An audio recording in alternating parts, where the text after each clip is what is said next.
Now, Gauteng Premier David Makhura says he's been approached to take up the position of ANC Secretary General by some party lobbyists. He's already confirmed that he will be vacating the office of the Premier once his term comes to an end 2 years from now. Will this position be fitting for the Premier, and what would he then bring to the table to have backing of the party members? Well, political analyst Lukhanyo Vanqa joins me now to discuss just this. Lukhanyo, good afternoon, and thank you very much for your time. It's become apparent now that Makura, in fact, won't be standing for that third term, as many have said. And the other interesting one is that he's revealed that some are asking him to run for SG. Talk to me about his political profile, if you will, currently, just taking into account as well the names that are bandied about for the same post, be it Senzo Mkhunu, Sihlezi Galala, Paul Mashatile as well, and even Ace himself. What are your thoughts?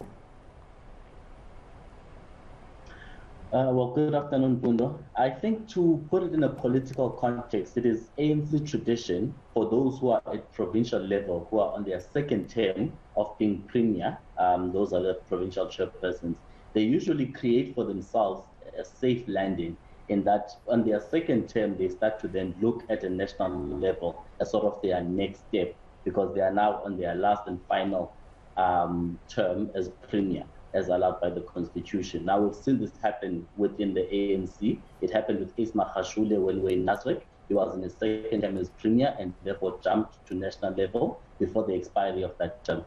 Didi Mabuza did the same thing. And we can also trace it back to Ibn Kize in Mangaung when he became Treasurer General of the ANC. He was on his second term as premier of KZN. So it's within the traditions of the ANC that it usually happens like that. Now, David Makhura is a person that has occupied the position of provincial secretary before. He was secretary of the ANC in Gauteng, and therefore comes with that experience, that administrative experience of having served in a similar role, albeit at a provincial level. So he would be sort of a fit-in, a proper fit-in for the National Secretary General position, because he has that experience. Now, he is competing against other people who are themselves also in their second terms of being premier. For an example, Stem Mathabara from the ANC provincial structures. So he's also competing with those, but he's also competing with the KZN interest. Now, the KZN interest stems from the fact that KZN wishes to always be represented within the top 6 officials of the ANC. It's always happened like that. And in Nasrec, it was the first time that they had no leader from KZN that made it to the top 6. So KZN interest is to have someone from KZN, whether that be Zweli Mkhize, whether that be the current provincial chairperson, Sihlezi Galala, or there's even talk of Mdumiseni Ntuli rising from the provincial secretary's office to the national secretary general's office. So there's also those competing interests. But what we know for sure is that KZN has that KZN interest of always being represented in the top 6. So then what does it mean for his political ambitions here? Because if we look at the numbers, that outside of perhaps if one were to build a public political profile for themselves, where they're always part of national political discourse, even when they were still playing in provincial politics, apart from that, it becomes a numbers game. We saw with Didi. He wasn't necessarily a man of influence nationally before he ascended to that position of deputy. But what brought him there was the numbers that he brought. But if we had to zoom in and look at the Gauteng numbers, if we look in 2017, they sent 508 delegates. And if we had to place them now in the 9 provinces, they're roughly at number 6. So could such a contribution lead to somebody perhaps being in the top 6? Or it would probably go to somebody in KZN because they bring much more significant numbers? Well, you're correct, Mvundo. When you go to national conference of the ANC, it's a numbers game. So they always try to get as many provincial structures on board so that they can always, strengthen their, factional positions. So he complicates things, because if he were to run, he would run under the CR faction. So he complicates things for the CR faction because, one, there's the issue of over-representation of the Gauteng province. As it stands. The slate of the CR faction. That's the first issue. The second issue, it complicates the CR faction because they need to have the buy-in of KZN, which sends the largest delegation to national conference. Now, they don't have that support as things stand. And if they wanted to have that support, they need to take care of the KZN interest, which is to have someone from KZN in the top 6.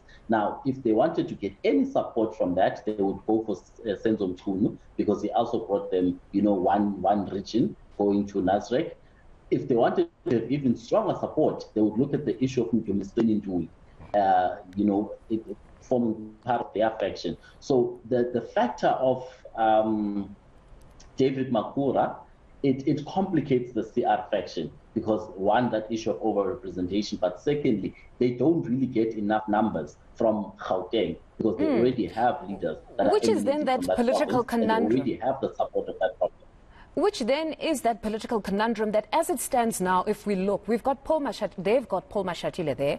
They've also got CR himself, the president. So if we're looking at that overrepresentation, they've actually got 3 and Jesse Duarte, if I'm not mistaken. Now, if they've got that overrepresentation now, and they weren't necessarily bringing all the numbers, then it begs the question of what exactly is the criteria when one makes it to a slate. Is it really, honestly, even a numbers game, or it's about, are you of the same political persuasion, perhaps, certain allies, where you need to be aligned on certain matters, how you're going to run the African National Congress? Is it really purely numbers here?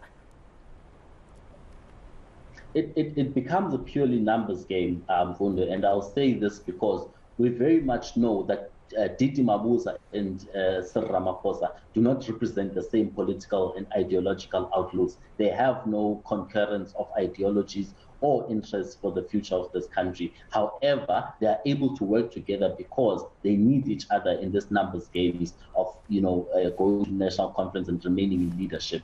So there's that issue that I would even myself, start to doubt. Is the overrepresentation of a particular geographic area still an important consideration for the ANC, considering that half of the top 6 emanates from the Gauteng province? But then I'm thinking to myself, no, that was not the slate that was presented to conference at Nasrec. The slate was more geographically diverse that they presented to conference, but it's only that when the election came in, then the 2 different slates then shared the spoils, and that created an overrepresentation of one geographic area.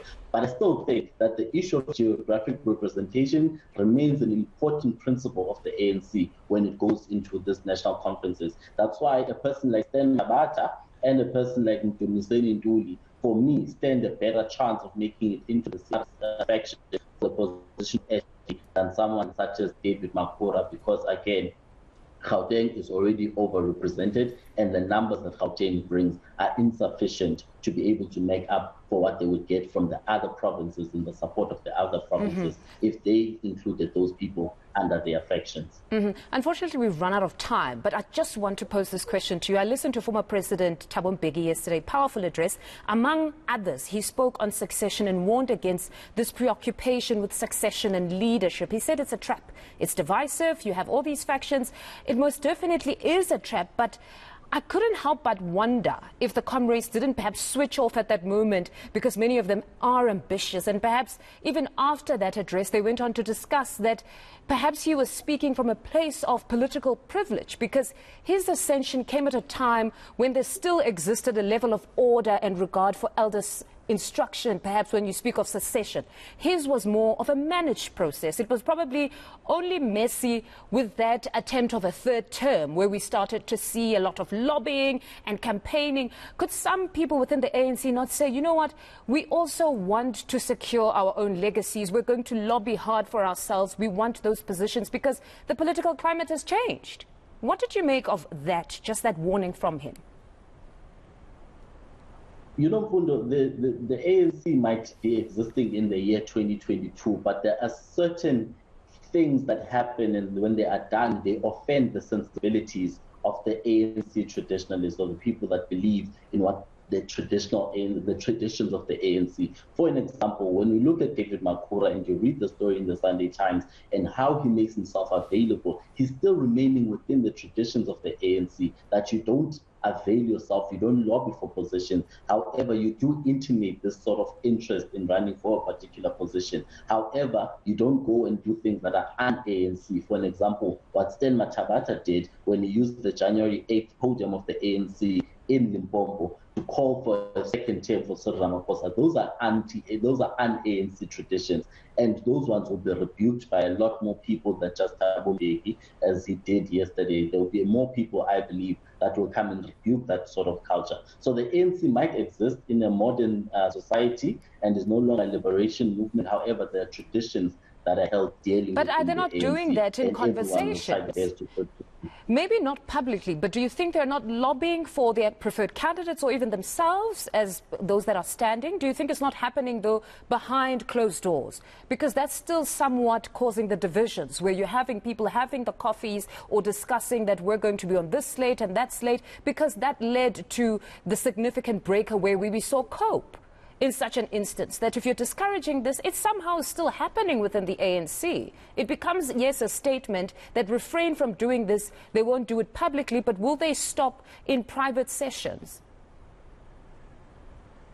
No, they won't. And here's the nuance here, Fundo. Lobbying within the ANC is allowed and permitted. However, campaigning in the ANC is not allowed. The difference here is that you can have this sort of managed process of succession and succession debate within the ANC, but still respecting the traditions of the ANC so that it doesn't become a destabilizing factor, that it's an all-out campaigning season where everyone is just focused on a campaign and it doesn't respect the fact that the ANC still has other responsibilities to society, such as good governance, public service delivery, and all of those things. So it doesn't become as divisive as it would be when you're all-out campaigning. For an example, what we saw in Nasrec was a bit much more different than what you see with in Mangaung, where Kgalema is going to contest Jacob Zuma, but Kgalema remains within the traditions of the ANC in that it doesn't go out and campaign. However, the lobbying, we know it's there. It's happening within the branch levels, within the organization, within the branches of the organization. That's different. That's the nuance. That's different